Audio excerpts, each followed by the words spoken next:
Pastinya amat sukar untuk mendapatkan keredaan ya. Kalau kita nampak ibu bapa kita pergi depan mata pun sukar untuk kita menerima situasi itu. Tetapi sebagai seorang Islam kita harus menerima dalam apa cara sekalipun. Apatah lagi keadaan COVID ini anda tidak dapat berada di sisi ibu atau ayah untuk bersama-sama kafankan kan, mandi jenazah, sembahyang dan sebagainya, itu segala itu tidak dapat dilakukan. Betul. Dan itu yang pastinya perit bagi setengah individu yang kehilangan ibu bapa disebabkan COVID-19 ini. Hampir ribuan nyawa telah pun diambil disebabkan COVID-19 ini. Jadi kita nak bawakan perkongsian, seorang individu nak berkongsi bagaimana dan apakah yang sebenarnya dilalui supaya sama-sama kita dapat ambil iktibar dan juga pengajaran daripada individu ini, insya-Allah. Syahrin Anas Ibrahim yang berada di Sungai Petani Kedah. Assalamualaikum. Waalaikumsalam. Ya, katanya kawannya. Apa khabar semua? Alhamdulillah sihat. Saya namanya Syahrin Anas Ibrahim. Tapi kalau saya lebih mesra bagi Anas lah. Anas, salam takziah Anas. Ya, Pemergian mak tempoh hari pada tanggal 17 Februari Nas kan. Okey Nas, macam mana katakan tadi lah sebenarnya perkongsian ini sebenarnya diberikan supaya kita semua yang melihat apa yang dipaparkan ini supaya kita dapat jadikan sebagai iktibar kan Nas kan. Okey Anas, mungkin Anas boleh ceritakanlah kan bagaimanakah agaknya ialah kita memang ketika kita hidup ni sebenarnya kita memang tak jangkakan sebenarnya pemergian orang tua kita ini sedemikian rupa, dan paling menyedihkan apabila kita tidak dapat mengiringi jenazah ibu atau bapa kita. Anas, mungkin boleh kongsikan Nas sikit pengalaman itu Nas? Bismillahirrahmanirrahim. Ya. Itulah saya nak kongsi sikit pasal tentang kematian mak saya ni. Ya. Saya balik sini betul-betul nak jaga dah, tapi kita tak sangka tau. Kita tak sangka yang hari ni mak ada, tiba-tiba besok tu sudah mak dah tak ada kan. Tapi dalam sekelip mata baru saya tahu apa yang COVID ni sangat cepat dan sangat bahaya lah. Anas masa tu memang berada di luar daripada rumah lah, maknanya tidak tinggal bersama dengan ibu, bekerja ya? Saya sebelum saya KL, betul saya balik sini. Okay. Saya memang duduk dengan family, jaga-jaga gila-gila lah, dengan mak kan. Okay. Anas, jaga mak. Ya. Berapa lama ibunya berada di ICU sebelum arwahnya pergi? Tak lama. Dua hari tu. Sebab kami masa tu cerita dia, hari tu mak tak lalu makan. Bila tak lalu makan, ayah saya call beritahu mai sini mak tak lalu makan ni kan. Kami pun balik. Lepas tu bila bagi suap mak makan, mak dah tak larat kan. Tapi saya bagi pandangan dekat abah, suruh abah ambulans lah, ambulans ambil. Ambulans ambil, bawa pergi hospital. Hanya nak pergi tambah ayak je. Sebab selalu mak hypo, tak lalu makan kan. Ya. Okey. Bila dah ayak tu mak dah sihat elok je. Tapi bila doktor kata boleh tak kita nak letak mak dekat hospital kan. Bagi mak duduk hospital kan. Tak apalah, kami pun reda lah kalau kata mak nak duduk hospital kan. Masa tu mak sihat lagi. Mak elok lagi, boleh senyum semua. Tiba-tiba esok tu pukul 6.30 petang, hospital telefon beritahu mak dah positif. Kami pun terkejut. Macam mana mak boleh positif? Kan? Tapi lepas tu pihak KKMM pun beritahu semua satu keluarga besok dikuarantinkan dan dipaksa pakai glamping. Kami pun follow lah. Okey. Kiranya Anas, mungkin kita buat pencerahan di sini. Sebenarnya arwah Mak Anas dimasukkan ke hospital bukan disebabkan COVID-19 pada permulaannya? Ya, tak ada. Okey, baik. Jadi terjangkiti di hospital? Ya? Terjangkiti ketika bila? Ketika di hospital ke atau bagaimana? Itulah kata pihak hospital, mak dijangkiti di hospital lah. Okey. Sebab keadaan tu kita pun tak tahu dengan keadaan mak yang lemah. Jadi mak memang ada sebelum ni mak sihat saja, ada sakit-sakit lain? Mak ada thyroid. Okey. Jadi dia memang tak upalarat kan. Ya. Berapa umur maknya, Anas? Mak 63. 63, Masya-Allah. Tapi 2 hari maknanya ialah setiap orang tu akan rasai sakitnya mati, tetapi dipermudahkan untuk arwah Mak Anas. Ya. Kan 2 hari sahaja yang bertarung nyawa di ICU, dan bagaimana keadaan apabila prosedur untuk ke bumi, mandikan jenazah itu dan penglibatan Anas dan keluarga? Yang paling kami syukur sangat sebab masa dapat tahu kata mak meninggal tu, proses mak tu semua mudah.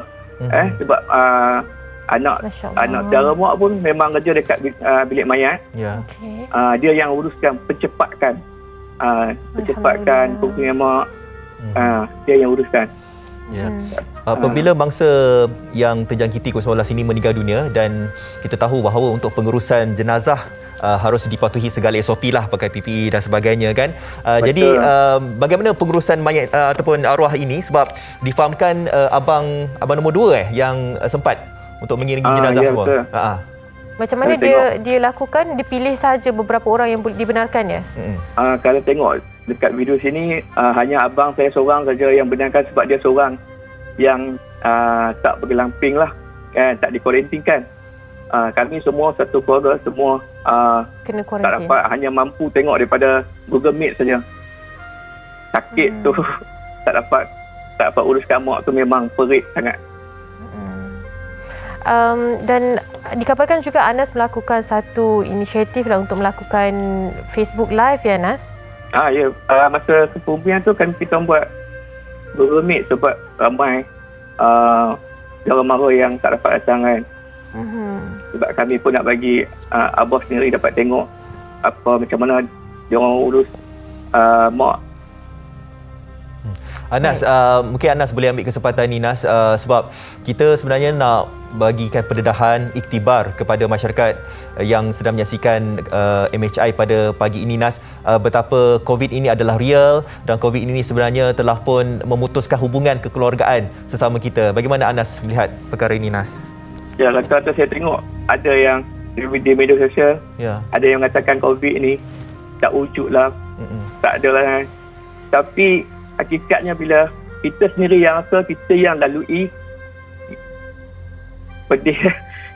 Memang pedih sangat bila orang yang kita sayang, orang yang kita sanjung, kan, doa ibu tu kita dah tak ada lagi, kan, kita tak dapat urus jenazah orang yang kita sayang tu, nak bawa bagi pakai cantik-cantik.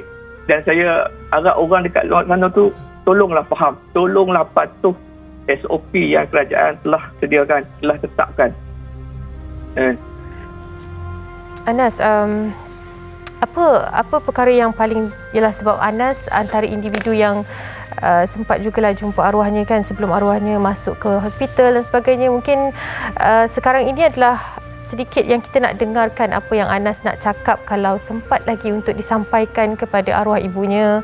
Mungkin apakah yang Anas ingin sampaikan kepada arwahnya? Apa yang saya nak sampaikan, saya minta maaf. Saya sebelum ni saya duduk KL 10 tahun. Saya balik sini, saya diujilah anak saya sakit, tapi Allah hantar sebab terus saya jaga mak saya. Tapi saya sempat jaga mak, dekat dengan mak saya tahun lebih saya.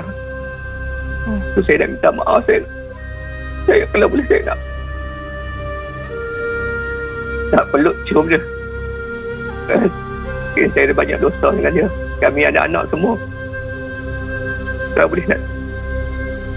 boleh masa putar balik pun, kami nak jaga dia sepenuh kasih sayang yang mana dia pernah bagi.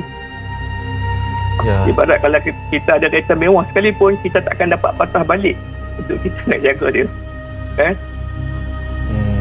Biarkan Anas kekal tabah dan redha di atas pemergian arwah mak. Anas, mungkin sempat saya nak bertanyakan, sepanjang hayat arwah mak kan, ada tak sedikit sebanyak arwah bercerita tentang COVID-19 ini, betapa beliau sendiri, arwah sendiri rasa risau terhadap diri beliau sendiri dan juga keluarga terdekat takut-takut dijangkiti COVID-19 ini? Ada tak sikit, Anas? Cuba mak pun kadang-kadang dia macam tersusah lah bila dah wujudnya ada COVID ni. Kan, nak ke mana pun susah, anak-anak nak balik susah. Lepas tu start dah wujud adanya COVID, kami memang tak bagilah mak pergi hospital untuk apa-apa kan, takut mudah sangat jangkitan ni. Tapi tak sangka lah itu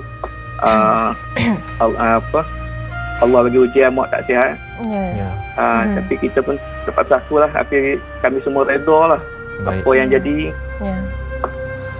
InsyaAllah semua ada asbab.